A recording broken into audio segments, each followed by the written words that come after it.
दोस्तों, आज से हम लोग जो पॉडकास्ट स्टार्ट करने वाले हैं वो है जीवनी हजरत मोहम्मद सल्लल्लाहु अलैहि वसल्लम।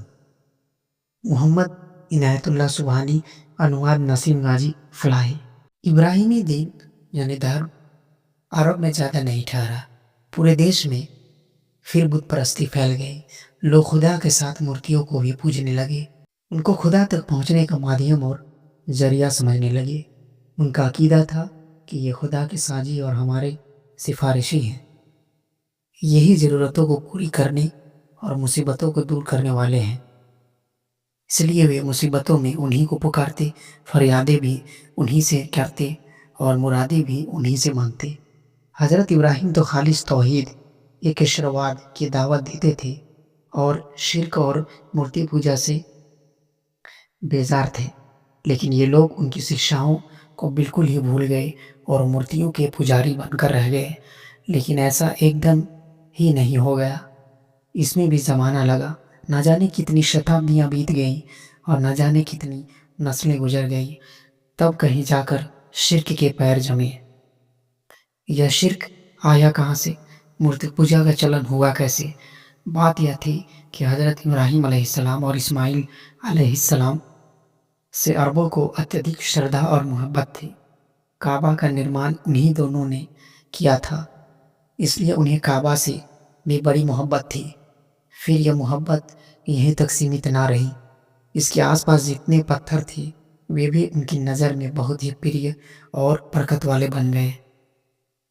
अब अगर वे मक्का से बाहर जाते, चाहे रोजगार के लिए चाहे कारोबार के लिए, तो वहाँ का एक पत्थर भी साथ ले जाते। उनका ख्याल था कि इससे सफ़र में बरकत होगी और मकसद में कामयाबी। फिर बात यहीं तक सीमित ना रही। जो लोग मक्का से कुछ दूर रहते थे वे काबा के पास से पत्थर उठा उठा कर ले गए और अपने यहाँ लगा लिए। अब वे काबा की तरह उनका तवाफ अर्थात परिक्रमा करते, हजर अस्वद की तरह उनको चूमते। इस तरह वह अकीदा जिसके खिलाफ हजरत इब्राहिम अलैहिस्सलाम ने मुसलसल जिहाद किया था, अरब में फिर लौट आया। फिर एक बात और थी जिसकी वजह से यह अकीदा और तेजी से फैला। जो ज्वालामुखी पहाड़ फटते तो लावे की शक्ल में जो पत्थर निकलते, उनके बारे में धारणा थी कि ये टूटे हुए सितारे हैं जो आकाश से धरती पर आ गए हैं।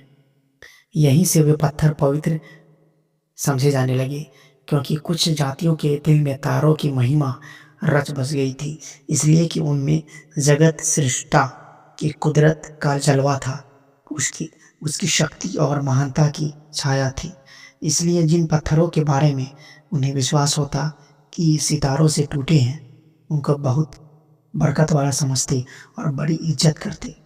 फिर इज्जत का यह ख्याल और आगे बढ़ा और अब उनकी पूजा भी होने लगी। नस्लों पर नस्लें गुजरती रहीं, यहाँ तक कि यह अकीदा बिल्कुल पक्का हो गया।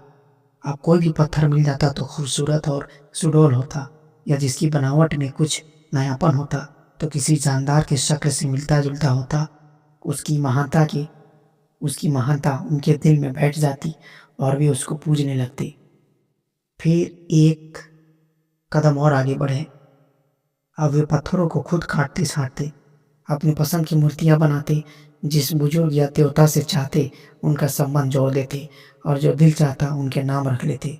फिर उनको एक जगह स्थापित करके पूजना शुरू कर देते। प्रेम और श्रद्धा में उन पर भेंट चढ़ाते, उनके नाम पर मन्नतें मानते।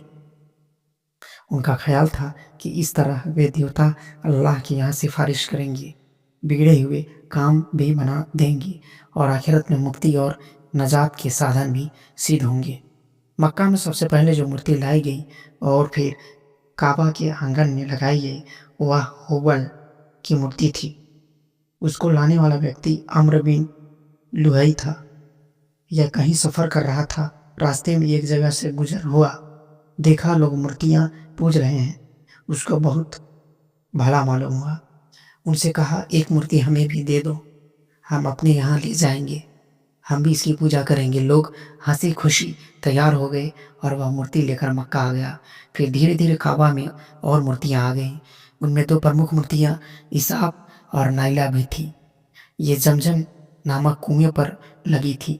उस समय वह बिल्कुल पट चुका था बहुत से तो उनका नाम तक ना जानते थे। यही नहीं, ज़्यादातर कबीलों की अपनी अपनी मूर्तियाँ भी थी जो इधर उधर विभिन्न इलाकों में लगी हुई थी। मिसाल के तौर पर उज्जा यह कुरैश की सबसे बड़ी मूर्ति थी। लात, ताइफ में एक कबीला था सकीफ, यह उसकी मूर्ति थी। मनात, मदीना में दो मशहूर कबीले थे औस और खजरज, यह उनकी मूर्ति थी।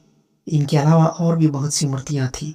काबा वही घर था जिसे इब्राहिम अलैहिस्सलाम और इस्माइल अलैहिस्सलाम ने अपने मुबारक हाथों से बनाया था, बड़ी आरजुओं और तमन्नाओं से बनाया था, जिसके बनाने में अपना खून पसीना एक किया था।